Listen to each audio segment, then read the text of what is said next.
Hello there, it's time for SME on Point. My name is Diabo Seto. November is Entrepreneurship Month, a time to recognize the vital role that entrepreneurs play in driving innovation, economic growth, as well as job creation. Risuna Maluleke is the Chief Executive Officer of the Young African Entrepreneurs Institute, is here with us to reflect on the medium-term budget policy statement that was on Wednesday, as well as the Youth Entrepreneurship Week. We're going to explore the impact of entrepreneurship programs that have been designed to shape young minds to become more entrepreneurial. How impactful are they? Risuna, thank you so much for joining us on SME on Point. Firstly, let's reflect on the midterm budget.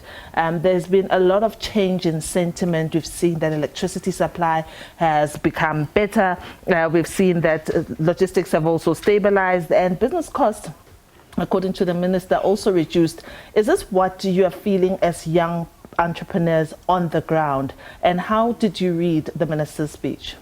Good afternoon and greetings to the listeners back at home, and thank you for having us here today. I think the most important thing for us about the budget speech yesterday is that the minister still speaks about three key fundamental things, which is inclusive growth. He spoke about building a capable and developmental state. He spoke about reducing poverty, and also looking at the idea around the cost of living, for people.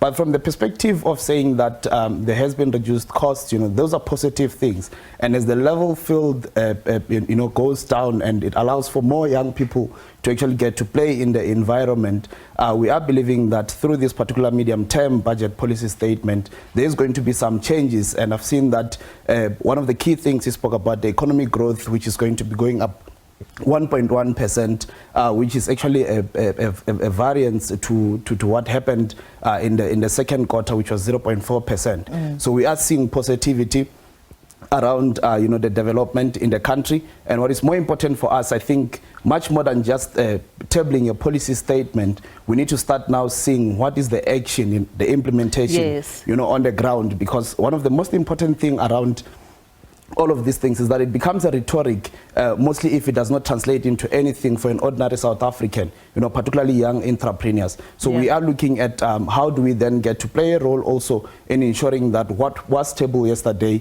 actually becomes an implementable thing that translates into some supporting of the commentators within the ecosystem of entrepreneurs, they were quite disappointed that there were no pointed things, that talked to the development of SMEs. Do you also feel the same, and what would you have liked the minister to specifically touch on as a policy change for the next 3 years? Of course, there is that missed opportunity by the minister, because we have now the merge between Small Enterprise Finance Agency and the Small Enterprise Development Agency.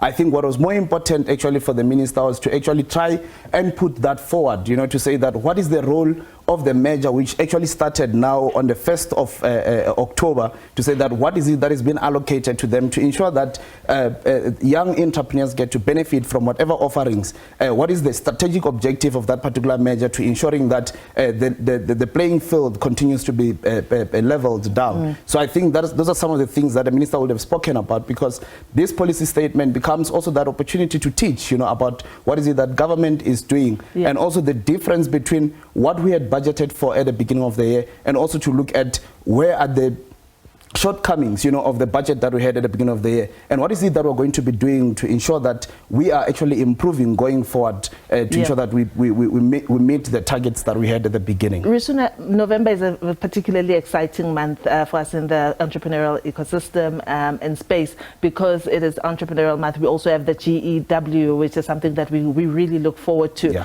As the institute, you also have your own programs that you've been doing, and over the years I've been coming to cover those, the ones that you partner with a bank on.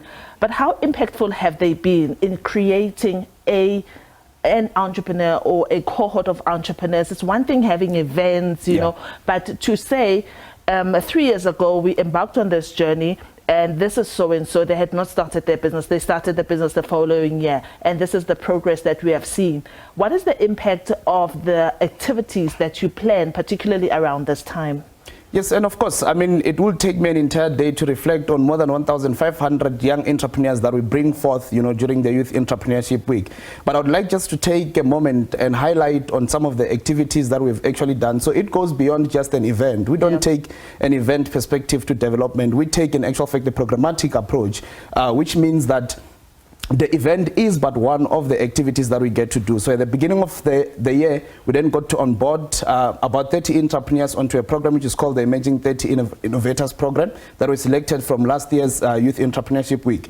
And we have been supporting those guys. Some of them have been showcasing actually their products, internationally. Recently, I was in London with one of the entrepreneurs who was showcasing as part of a cohort that went, with our partners, the bank, which is ABSA Bank, showcasing some of those products that she has, and some of the things that we've been supporting them with is to ensure that how do they get access to funding during the course of the year.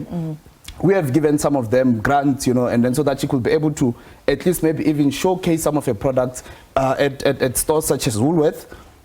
She's now listed in one of the selected Woolworths stores. Her name is Kolile Mabuza of Tendalo. So there are some of those entrepreneurs that we get to support just beyond what the activities of the Youth Entrepreneurship Week looks like. Yeah. And we're looking at supporting even furthermore. Those entrepreneurs give you a great glimpse of what it takes to be a young African entrepreneur. Yes. What is it that keeps them awake? What would they like South Africans to help them with so that they thrive?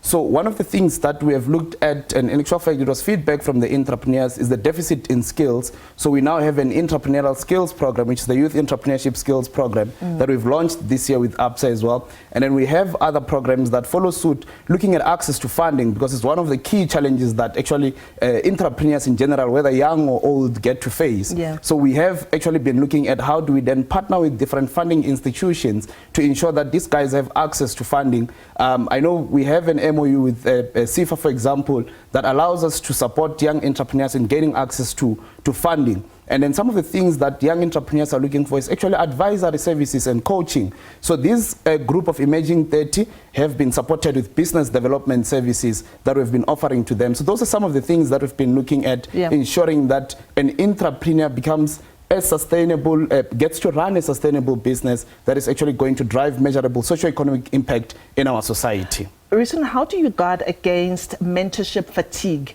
On social media, a lot of entrepreneurs, they complain about mentorship and mentorship fatigue, where excessive advice is given, but not enough physical, financial, and access to market support. They say, we are tired of getting advice. Yeah. We want markets, we want funding. How, as an institute, do you guard against that? And that's why our institute takes an ecosystem-driven approach, to development, to ensure that how do we then bring other parties, and players, from different other institutions to ensure that if someone is looking for access to markets, what does access to markets look like in actual fact? And also in terms of skills program, and then there is, of course, that skills fatigue, mentorship fatigue, you are right. But what we have then taken a different approach in is to ensure that how do we then get to understand the deficits or the gaps that one specific entrepreneur gets to face, and how do we then speak specifically to those kinds of gaps, So our programs are not saying that we are going to skill you only, we are going to offer you advisory only, but what we are saying is that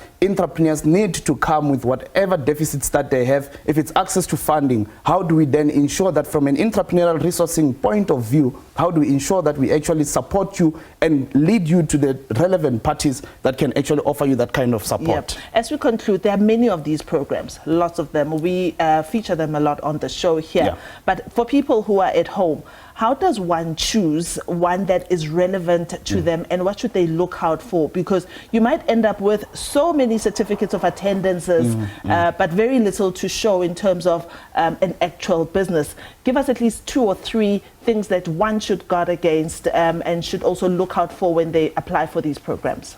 One, I think for me it's more about introspection, self-introspection, to understand as an entrepreneur, where are you and what actually are you looking for?